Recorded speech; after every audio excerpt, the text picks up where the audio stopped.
Welcome back, Cancer, to 12th House Tarot Reading. My name is Mouse. I am your host. I am back after a 2-week bout of COVID, so I'm happy to be here. Thank you for your patience. Thank you for your well wishes. Appreciate each and every one of you. So let's jump in. This is for the week of March 24th to the 30th. We do a past, present, and future spread here with clarifiers for each. I was going to say if this doesn't resonate and it's not for you. This is just a general reading, kids. Don't get married to any of this stuff that we talk about in here, right?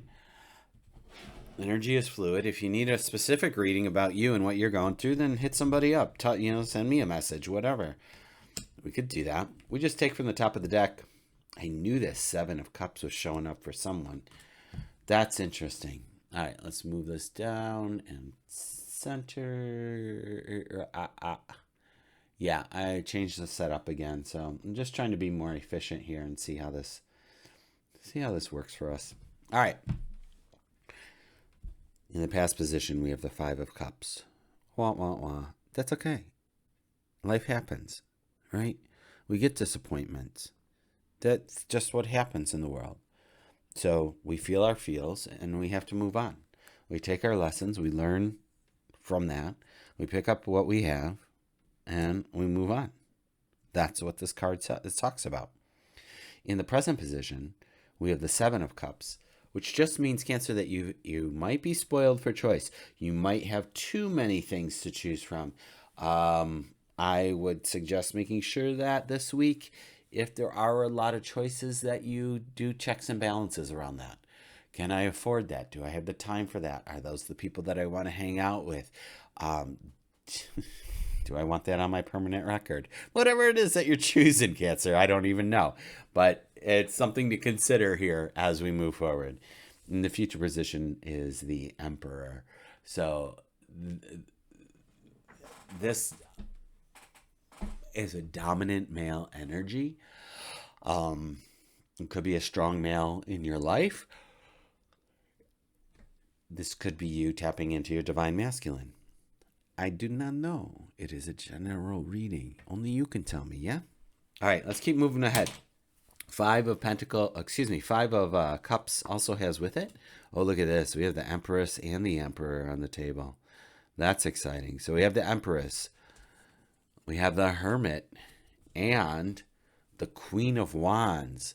Wow. Our friends Aquarius just had that Queen of Wands right in that same spot. That's interesting. What I can tell you about all of this is, are we going to stay in focus? Thank you. What I can tell you about this is that regardless of what we've been through, i.e. these 5 of Cups, we have our harvest. We have the things that we need surrounding us. We have peace of mind and the ability to go within without looking at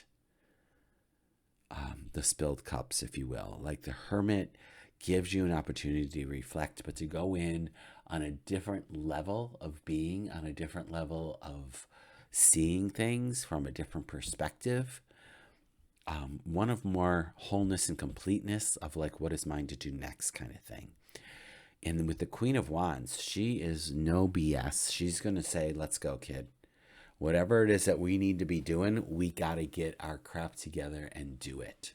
So the fact that the 7 of Cups is showing up, I feel part and parcel that it's a bit of a distraction.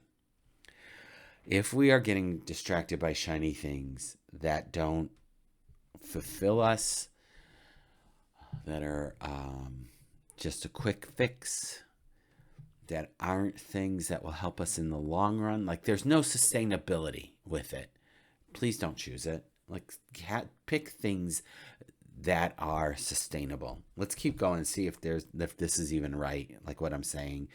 Sometimes the cards amplify that for me without even knowing what I'm saying, because this is just the energy coming up with the 7 of Cups. We have the 3 of Cups, so there is some happiness and rejoicing. Maybe we've narrowed it down from 7 to 3. And then we have the 5 of Swords, though, and the 2 of Pentacles. So what I can say here is that you may have to, with this Five of Swords, play a little hardball with some folks.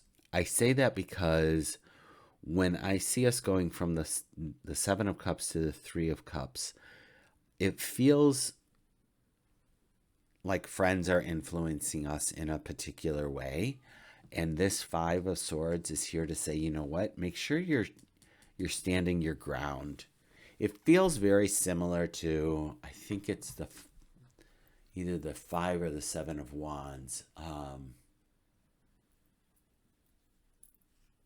No, it feels like the Seven of Wands. That there's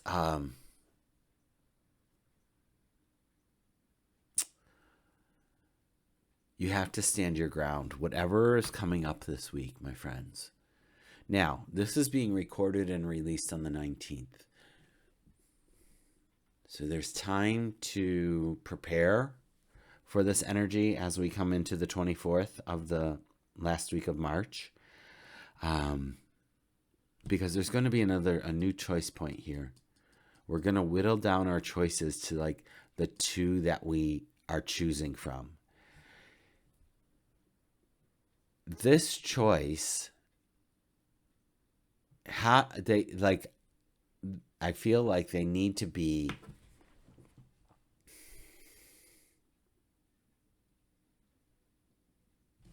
like, if we take this energy from the first week to this week, I feel like making this decision, if you can tap into the energies of the Empress, Hermit, and the Queen of Wands to help you make that decision, that'll be easier for you to navigate this week filled with choices and some kind of conflict or boundary issue showing up.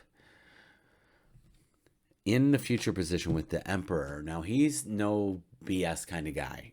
He's at the ready, always ready, knows what's going on in the kingdom all the time, is very on top of his game. So hopefully that's where we're going and we're not getting sidetracked by anything shiny here, Cancer. All right, let's keep going. We have the Strength card. So, okay, that's hopeful. Like that we've chosen wisely. And now we have the King of Cups. It felt like two cards for a second. So there's some self-compassion and creativity. There might be love. There might be friendship, and the Eight of Cups. So we are, I mean, this tells me the Seven of Cups tells me with the 7, the 3, and the 2 of Pentacles tells me there's a choice being made. You are eventually going to be walking away from something. What are you walking away from? I don't know. Maybe this will come up next week or sometime in April or May. But there is energy on either side of this week that is here to support you and direct you and to keep you safe and to keep you focused on where you need to go. And I suppose that's what it all comes down to, is staying focused, keeping your eye on the prize. Where are you wanting to go? And it's not to say that you can't have your small distractions. But if your small distractions have you coming in at 3:30 in the morning on a weeknight when you have to be at work at 6 in the morning, that is what we call a bad influence. If your small distraction is interrupting your sleep pattern, your, romantic partnership, getting to work on time, studying, excelling at whatever it is that you're doing, like if things that you are doing aren't lifting you up and celebrating you, but keeping you down and keeping you like from advancing any which way, spiritually, intellectually, mentally, emotionally, like any of those things, like if we're not working on that and evolving and moving through this, then we are going to stay in this struggle and strife and in these clouds of these cups here with the Seven of Cups. But if we are able to lean in on our strengths and lean in on, whatever it is that we need to do to move forward, like keep your list of priorities in check, keep your goals in mind as you move through your week, your month, your quarter, your year. and everything should work out and however it needs to. It's again a general reading. So that being said, Cancer. Oh, let's see what's on the bottom of the deck to support you through all of this. Geez Louise. All right, not sure why this came up. Knight of Swords. So a couple of things with the Knight of Swords. All swords are double-edged swords. So this could be working collaboratively with other people or at conflict with others about ideas and situations. So knowing that I was speaking about conflict in this present situation, I would rather you be with people, Three of Cups, who are celebrating you and keeping you on your path versus a whole bunch of other people who might want to be at conflict with you or take you off your path inadvertently or directly. I mean, some people just don't know. They don't know because they have a different life than you might, right? They might have a different schedule. They might have different goals. They might have different aspirations. So what is yours? And I'm going to come back to this Three of Cups right now. Knowing that it's highly likely we don't have 20 best friends, but we have one or two best friends. And those are the people that we are going to bounce those ideas off of and say, okay, here are the 7 cups. Which ones should I be looking at? And talk to them about that as well. All right. I know I went on my high horse a little bit here, Cancer, but I guess I want you to succeed. I want you to be fruitful. I want you to be able to stay in your power and not be swayed by other people because of their limiting thoughts, patterns, and beliefs. That there are always choice points to be made, and we don't always make the best choice for ourselves. But as soon as we realize we didn't make that best choice for ourselves, if we can pause, have some self-compassion, King of Cups, for ourselves, address ourselves with grace and love, and say, okay, starting now. And you just hit the reset button, okay? Cancer, it's been a pleasure. I'm so happy to be back. I will see you next week. So take good care until then.